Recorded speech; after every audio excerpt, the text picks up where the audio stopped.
इस कार्यक्रम में आपका बहुत बहुत स्वागत है दोस्तों। मैं आज सूत्रों द्वारा एक खबर और बता रहे हैं दोस्तों। एक गोपनीयता सूत्रों द्वारा पता चला है, भारत के तीसरे दल की सबसे बड़ी पार्टी बीएसपी अब इंडिया गठबंधन का बनने जा रही है किंग। दोस्तों मैं आपको बता दूं दोस्तों, एक तरफ तो गठबंधन टूटा, दूसरी तरफ लोग कांग्रेस सपा चाह रही थी किसी तरीके से जयंत चौधरी जो जी हैं वो जो है एनडीए चले जाने, बीजेपी में चले जाएं, लेकिन वो गए नहीं। कभी इधर का जो है, जैसे बिहार के नीतीश जी पलटू राम हो गए, और वैसे ही आपके उत्तर प्रदेश के यानी यूपी के जयंत चौधरी का है। और सरकार बीजेपी उनके पिताजी को, जो किसानों को नेता थे, बहुत बड़े त्यागी किसानी नेता थे, उनको जो है भारत रत्न सम्मान किया दोस्तों। बहुत बड़ा सम्मान से और भारत रत्न सम्मान किया। इस सम्मान से वो बहुत गदगद हो चुके हैं जयंत चौधरी जी। उनका जो है अब जो है बीजेपी में जाना तय हो गया है दोस्तों। यह काम बीजेपी 10 साल के शासन काल में भारत रत्न नहीं दिया दोस्तों, केवल चुनाव के ही समय भारत रत्न क्यों दिया जा रहा है? क्या और महापुरुष नहीं है? ठीक है, जो जिनको मिला अच्छी बात है, लेकिन क्या यह चुनाव के समय ठीक है? उनका था किसी तरीके से इनको जो है इंडिया गठबंधन से खींच लाना, और इसमें कांग्रेस सपा प्रमुख बहुत लोगों को मतलब सकून मिल रहा है कि अब तो रास्ता साफ हो गया है। अब तो इंडिया गठबंधन का रास्ता साफ हो गया है। अब बहन जी को, बीएसपी सुप्रीम को भारत का किंग बनने से दोस्तों अब कोई रोक नहीं सकता, क्योंकि वो तो चले गए, जयंत भैया चले गए, और जो उनका जो वोटर थे, जाटो वगैरह जो उनके वोटर थे, वो भी उनसे नाराज हो चुके हैं। जैसे बिहार में नीतीश से आम जनता जो है बौखला गई है, वैसे ही जयंत के साथ वाली जनता भी अब बौखला गई है। इसलिए इंडिया गठबंधन को फायदा नजर आ रहा है दोस्तों। अब उत्तर प्रदेश में रास्ता साफ हो गया है गठबंधन का। वैसे तो बहन जी कह रही थी कि हमारी पार्टी अकेले ही चुनाव लड़ेगी, लेकिन दोस्तों अब इस स्थिति में ऐसा स्थिति आ चुकी है कि अब गठबंधन करना ही होगा। अकेले चना भार नहीं फोड़ सकता दोस्तों, संगठन में ही शक्ति है। उनको संगठन में लेना चाहिए, उनको होना चाहिए। और प्रधानमंत्री का चेहरा, पीएम का चेहरा जो है बहन जी का तो भैया है।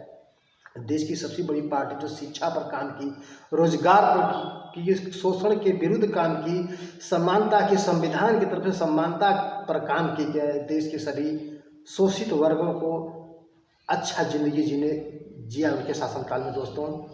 तो अब जो है रास्ता एकदम क्लियर होता नजर आ रहा है। अब सपा बसपा जो है अब उत्तर प्रदेश दोनों गठबंधन करके और कम से कम 40-42 सीट दोनों लोग ले लेंगे, तो एकदम उत्तर प्रदेश से दिल्ली तक जाने का रास्ता एकदम क्लियर हो जाएगा। एकदम 100% जो है बहन जी को पीएम बनाया चला जाएगा दोस्तों।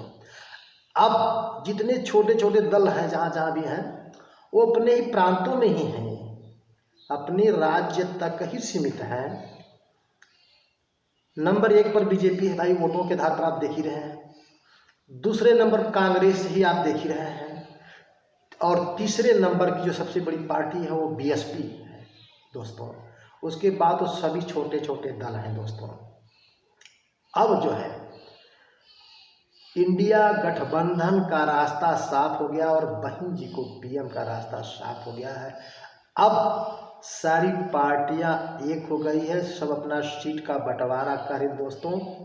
आचार संहिता के पहले ही सारे चीज क्लियर हो जाएंगे, और आप धर्म के नाम पर नहीं, मजहब के नाम पर नहीं, किसी भी प्रकार के नहीं, जो इस समाज के लिए चलता है, जो इस संविधान के लिए चलता है, जो लोकतंत्र के लिए चलता है, जो बहुजन के महापुरुषों को लेकर चलता है। दोस्तों, हमें समझना होगा कि हमारे लिए जो हमारे सुख दुख में सबका साथ, बहुजन हिताय बहुजन सुखाय करके दिखलाया दोस्तों, उनके साथ होना चाहिए। कांशीराम साहब जी ने कहा था कि जिसकी जितनी संख्या भारी उसकी उतनी हिस्सेदारी के हिसाब से अपना सपा बसपा अपना सीट को निर्धारित कर ले।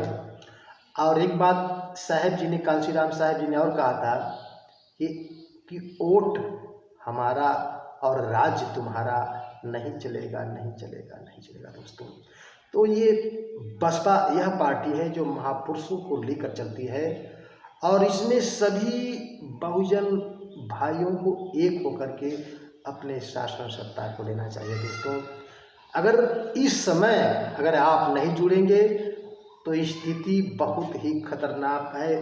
इस शासन सत्ता पे बैठे लोग कितने नीचे तक गिर जाएंगे, धर्म मजहब जाति पात के नाम पर जो है कितने मतलब बेबस कर देंगे। लेकिन आपको बेबस नहीं होना है, अपने सूझबूझ से ही अपने शासन सत्ता को लेना है, अपने कमान को अपने हाथ में लेना है। दोस्तों, आपको समझ करके काम करना होगा। दोस्तों, ये बात अपने मित्रों दोस्तों जनहित में ज़रूर बताइए और समाज को जगाने का प्रयास करिए। सभी आप लोगों को बहुत बहुत धन्यवाद दोस्तों।